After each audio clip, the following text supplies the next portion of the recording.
gets passed, it'll likely be signed by the governor, with the thousands of other bills at the end of the session. In my opinion, SB 277 is a direct assault on two fundamental Republican principles: the right of parents to make informed consent on medical procedures for their children, and one, we don't fix what's not already broken. Edmund Burke said that in the conservative movement 250 years ago. The government shouldn't add to legislation that's already working. Last month, our Church and Rawns brought forward a resolution to oppose SB 277.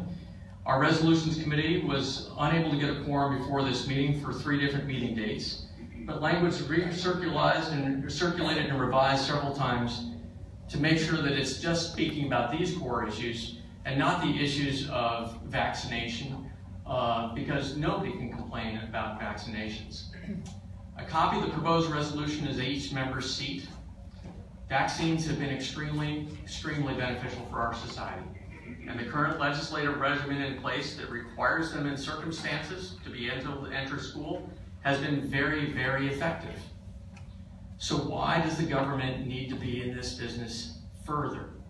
What's the crisis? Why now do they need to take away a parent's ability to refuse medical consent based on their religious beliefs? Why now do they need the ability to add vaccines to a list with a public hearing when now they need one? The truth is they don't, and people know they don't. Last month at the state Democratic Party convention right here in Anaheim, dozens of Democrats re-registered Republican in protest over this bill.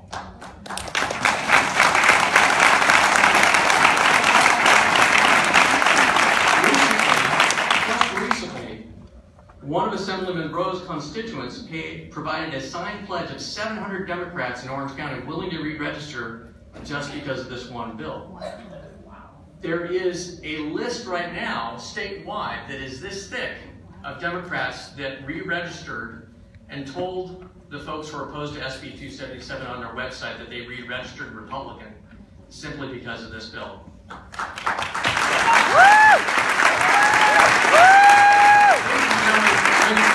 When Democrats have had enough of the long arm of the government, you gotta know it's gone too far. The movement to maintain freedom happens to be led right now by our Senate Republican Bob Huff and our Assemblyman Rocky Chavez, who was even willing to fly down tonight on his own dime while the legislature was in session in hopes to persuade us to pass this bill.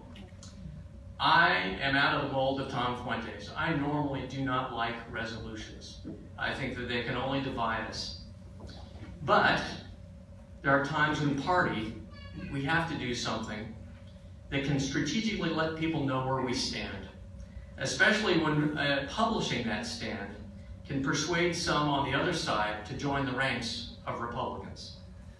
Because this is being considered in the Assembly right now, and we will not be meeting again until August, under the bylaws, I'd like to entertain a motion to consider this resolution on an urgency basis. The motion, thank you, the motion does require 2/3 to be urgency. There's 2 motions that have to be passed. So I want you to be able to look at that that's on your table, and I'd like to have a motion to approve this as an urgency consideration. I have a motion from Mrs. Beal, a second from Mr. Draper. All those in favor of urgently considering this, please signify by saying aye, and I'd only like voting members, please, the rest of the crowd. So could I have the ayes, please? Aye. Could I have the nays? Nay. So I have the ayes have a 2/3. Next, there is the actual resolution itself. Could I have a